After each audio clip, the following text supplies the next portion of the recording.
Hai, Assalamualaikum. Bertemu lagi kita dalam channel Cik Ya.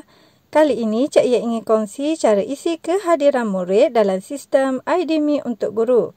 Tapi sebelum tu boleh subscribe channel Cik Ya sebagai sokongan.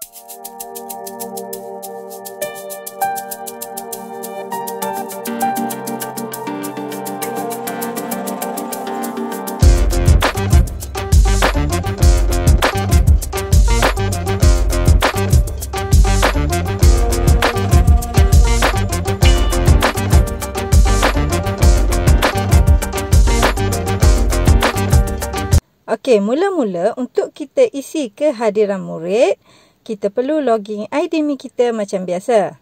Kita buka dulu IDMI, lepas tu kita masukkan nombor IC dekat sini. Seterusnya, sila pastikan kata kunci keselamatan yang dipaparkan adalah milik kita. Jika dah betul, kita tik dekat kotak kecil ni. Kemudian kita masukkan password IDMI kita dekat sini. Lepas tu, kita klik login. Seterusnya, kita dibawa ke paparan utama IDMI ini. Dekat sini, kita klik pada bahagian aplikasi. Lepas tu, kita klik dekat pengurusan murid. Kemudian, kita klik dekat sini. Lepas tu, kita kena pilih peranan pengguna. Ada dua pilihan sama ada pentadbir ataupun guru kelas. So, untuk video kali ni, Cik Ya pilih guru kelas.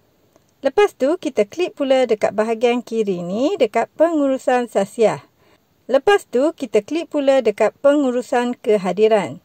Seterusnya, akan keluar paparan macam ni. So, dekat sini terdapat senarai nama murid kelas kita. So, kita cari nama murid yang tak hadir dan kita buang tik yang ni. Kemudian, kita pilih alasan sebab kenapa murid tak hadir ke sekolah. Dekat sini ada pelbagai kategori sebab kenapa tak hadir. So, kita pilih dengan tik dekat sini. Lepas dah siap isi kehadiran, kita klik kemas kini. Seterusnya, akan keluar senarai nama murid yang tak hadir dan sebab kenapa tak hadir dekat sini. So, kita semak balik. Jika dah betul, kita klik simpan ataupun kita klik simpan dan sahkan. Untuk video kali ni, Cik Ya klik simpan sahaja. Seterusnya, keluar status berjaya macam ni. Ini menunjukkan kita dah pun berjaya mengisi kehadiran murid untuk tarikh ini. Dekat sini, kita boleh juga tengok laporan kehadiran bulanan, rumusan kehadiran dan juga analisis sebab tidak hadir. Jika kita nak cetak, kita klik je dekat bahagian cetak ni. Mudah kan? Itu sahaja perkongsian Cik Ya kali ini. Jumpa lagi next video. Bye!